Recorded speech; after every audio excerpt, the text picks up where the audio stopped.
2026 March মাস কিরকম যাবে মকর রাশি বা লগ্নের জন্য। যখন মাসটি শুরু হবে তখন আপনাদের দ্বিতীয় হাউসে রবি, বুধ, মঙ্গল, রাহু এবং শুক্র 5টি গ্রহ কিন্তু বসে থাকবে। সেখানে গুরু বৃহস্পতির দৃষ্টিও পড়ছে। তাহলে ম্যাক্সিমাম সমস্ত গ্রহ আপনাদের দ্বিতীয় হাউসের সাথে লিঙ্ক বা একটা কানেকশন তৈরি করার জন্য ম্যাক্সিমাম ঘটনাটা কিন্তু দ্বিতীয় হাউস রিলেটেডই হবে। অর্থাৎ দ্বিতীয় হাউস থেকে আমরা অর্থ দেখি, অর্থ নিয়ে এবং ফ্যামিলি ব্যাপার নিয়ে। আপনাদের নবম হাউসের অধিপতি হচ্ছে বুধ, তিনি বসে আছে আপনাদের দ্বিতীয় হাউসে। তাহলে কিন্তু ভাগ্যের একটা উন্নতি দেখতে পাচ্ছেন এবং কথাবার্তার মাধ্যমে আপনাদের উন্নতি কিন্তু অবশ্যই হবে।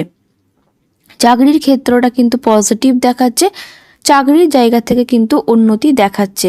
তবে যেহেতু রবি, রাহু এবং মঙ্গল এই 3টে ম্যালেফিক প্ল্যানেট বসে আছে সেকেন্ড হাউসে এবং সেকেন্ড হাউস থেকে আমরা স্পিচ দেখে থাকি, তাই হয়তো এমন কোনো কথা যেটা মুখ থেকে বেরিয়ে যেতে পারে যেটা পরবর্তীকালে আপনাদের মনে হবে যে এই কথাটার জন্য আমি এই বিপদে পড়লাম। তাই যে কোনো কথা বলার আগে কিন্তু আপনাকে সাবধানতা অবলম্বন করতে হবে।